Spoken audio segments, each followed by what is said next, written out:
بسم اللہ الرحمن الرحیم۔ روحانی عجائبات کے محترم ناظرین، السلام علیکم ورحمۃ اللہ وبرکاتہ۔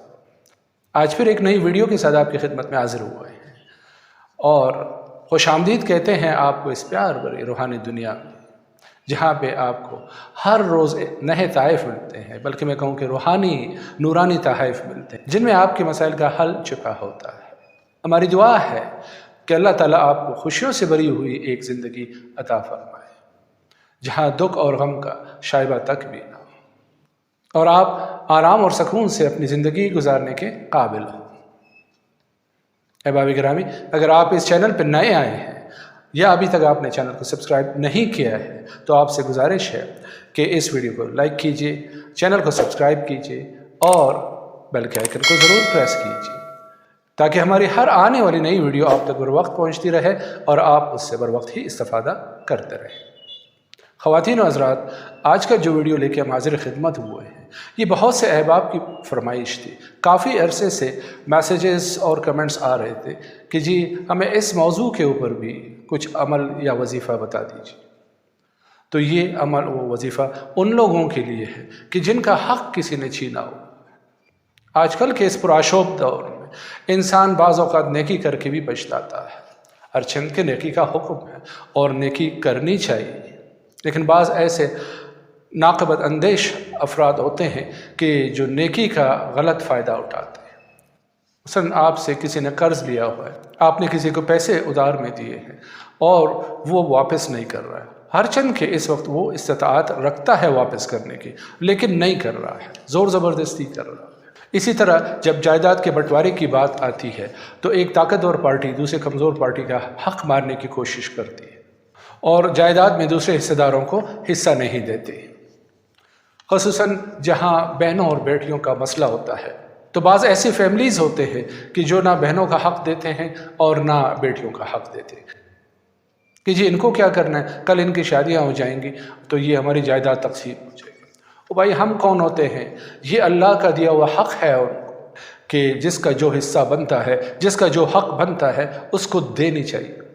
اسی طرح بعض اشخاص جو ہے اپنا مکان کرائے پہ دینے کے بعد پچھتانے لگتے ہیں، کیونکہ کرایہ دار اس کے اوپر قبضہ کر کے بیٹھ جاتا ہے اور کچھ عرصے کے بعد وہ کیس اور کیس بازی کی طرف دوڑنے لگتا ہے۔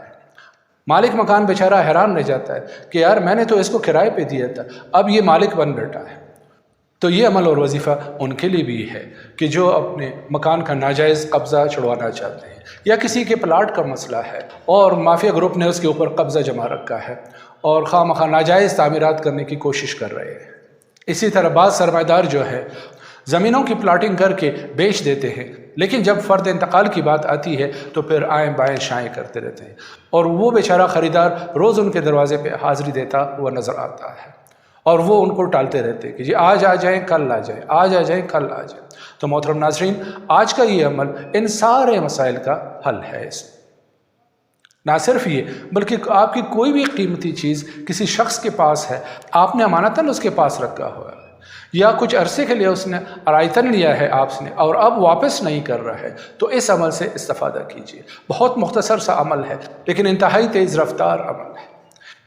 یہ اللہ تعالیٰ کے اسماء میں سے ایک ایسا اسم ہے جو جابر اور ظالم کی گردن مروڑ کے رکھ دیتا ہے اور وہ مجبور ہو کے ہاتھ جوڑ کے آپ کا حق آپ کی در پہ پہنچانے کی کوشش کرتا ہے۔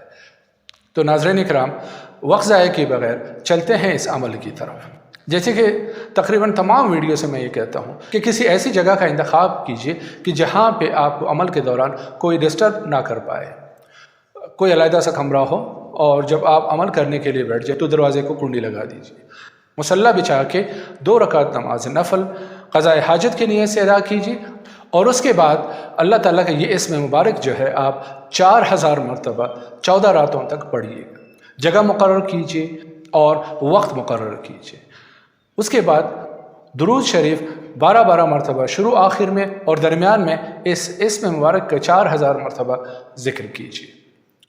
ایک ہی اسم ہے لیکن آپ نے اس کو 2 طرح سے ادا کرنا۔ تو آج کا عمل جو آپ نے پڑھنا ہے وہ ہے بسم اللہ الرحمن الرحیم۔ ایک دفعہ آپ شروع میں پڑھیں گے اور اس کے بعد توجہ کے ساتھ آپ نے پڑھنا ہے یا قابض القابض، یا قابض القابض، یا قابض القابض،